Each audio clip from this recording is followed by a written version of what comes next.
Prince William once refused to take Diana's calls, convinced he'd never forgive her. Prince William once refused to take his mother, Diana, Princess of Wales, calls, convincing the princess that he would never forgive her, a royal author has claimed. Prince William is assuming more responsibilities in his career as a working royal, as he prepares to take on a more involved role within the firm.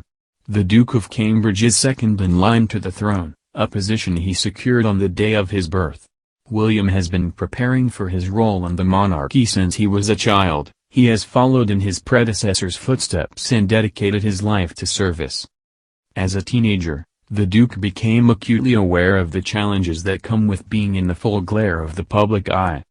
Diana, Princess of Wales, was a press favorite, and one particular broadcast created tensions within her relationship with her eldest son. In a now infamous interview with the BBC's Martin Bashir, Diana opened up on her tumultuous marriage to Prince Charles. She told the disgraced journalist that there were 3 of us in this marriage, in reference to Camilla, Duchess of Cornwall. Royal author Tina Brown has claimed that the interview put a strain on Diana's relationship with her teenage son, William. In an excerpt from her upcoming book The Palace Papers, Inside the House of Windsor: The Truth and Turmoil, published this week in Vanity Fair, Ms. Brown wrote about the devastation William experienced when the Panorama interview was released. She wrote, "William, who had watched the interview in his Eton House master's study, told a classmate that as soon as he saw his mother's face appear on the screen for the interview, he was overcome with a feeling of dread. By the time the housemaster, Andrew Gailey, returned to his study to collect William, he found him, Robert Lacey Records, slumped on the sofa, his eyes red with tears.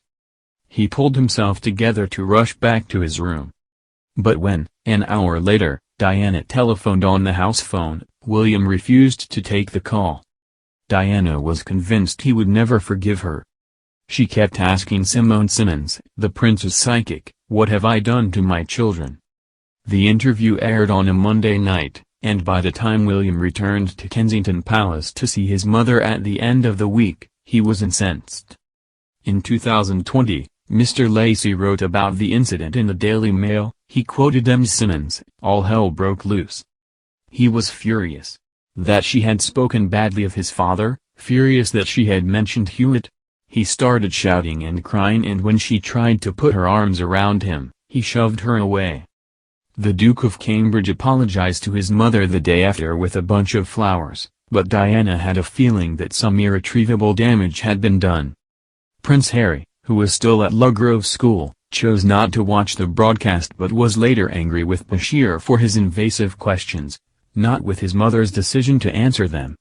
Last year, following an investigation conducted by former Supreme Court Judge John Dyson, it was confirmed that Mr. Bashir had engaged in deceitful behavior by commissioning fake documents to tap into Diana's paranoia and land the interview. Mr. Bashir used fake bank documents to persuade Earl Spencer, Diana's older brother, that the media were paying associates of the royal family for information. The 1995 interview made Bashir a star after an audience of almost 23 million tuned in to hear Diana reveal intimate details of her life. In a statement, Mr. Bashir said, "I apologized then, and I do so again now, over the fact I asked for bank statements to be mocked up. It was a stupid thing to do and was an action I deeply regret." Speaking on the matter, William said, "It is my view that the deceitful way the interview was obtained substantially influenced what my mother said. The interview was a major contribution to making my parents' relationship worse and has since hurt countless others. It brings indescribable sadness to know that the BBC's failures contributed significantly to her fear, paranoia and isolation that I remember from those final years with her."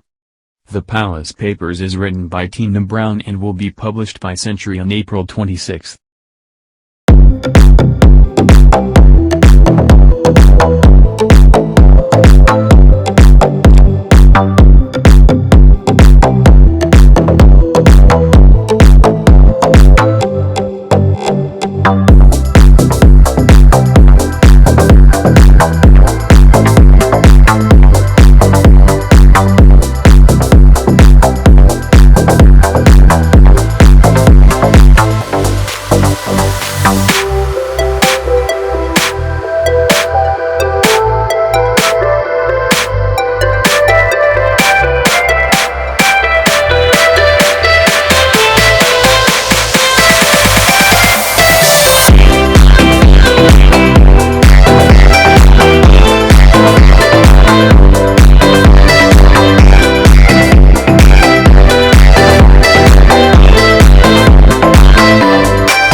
and was an action I deeply regret." Speaking on the matter, William said, "It is my view that the deceitful way the interview was obtained substantially influenced what my mother said.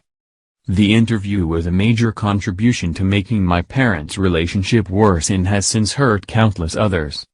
It brings indescribable sadness to know that the BBC's failures contributed significantly to her fear, paranoia and isolation that I remember from those final years with her."